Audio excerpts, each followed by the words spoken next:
তো হে এভরিওয়ান, কেমন আছো তোমরা? আশা করছি খুব ভালো আছো। তো আমি অনেক ভালো আছি। তো গাইস, আমরা প্রত্যেকবারের মতন এবারও পিকনিক করতেছি। আর এবার পিকনিকটা একটু দেরি হয়ে গেল, কারণ আগের বার 31 ছিল আর এবার 2 তারিখে। তো গাইস, প্রত্যেকবারের মতন এবারও বিতি রান্না করছে। তো চলো তোমরা ভিডিওটা দেখতে থাকো, আশা করি খুব ভালো লাগবে। খালি এবার বুনু চলে আসছে না, ওলি বুনু, ওকে দেখতে দাও। তো গাইস, বিতি এখন মাংসটা মাখবে, সব কিছু আদা বাটা, রসুন বাটা, আদা বাটা, রসুন বাটা সব কিছু দিয়ে মাংসটা মাখাচ্ছে, একটু ম্যারিনেট করে রাখবে, তারপরে উনুনে দেবে। তো চলো তোমরা ভিডিওটা দেখতে থাকো।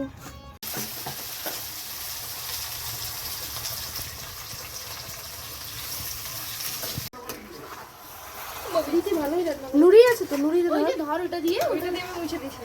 বাহ, এবার ধরবি কি করে? ওটা দিয়ে কিছু হবে না, লঙ্কা আছে, লঙ্কা আছে রে। গাইস, এই যে আমাদের চিকেন রান্না কমপ্লিট। তো লোকজন আসবে, চলো খাওয়ার সময় দেখা হচ্ছে। না, পরের বছর হচ্ছে আন্টি ওই যে ভাত চটকায় চটকায় খাওয়াবে। হ্যাঁ, ওদেরকে দাও। আমার আর সহ্য হচ্ছে না। লাস্টের মাংসটাই সবথেকে বেশি টেস্ট হয়েছে। আমাদের গ্রেভি এত বাইচা ছিল না। আছে মাংস আছে। আমি এটা খাই না। কি দাও? রেখে দাও। ওই যে দিল। ওটা আমি মাস্টার। পোস্টকুলি দাও। हो गई तो बोले আবার কে ফোন করে রে?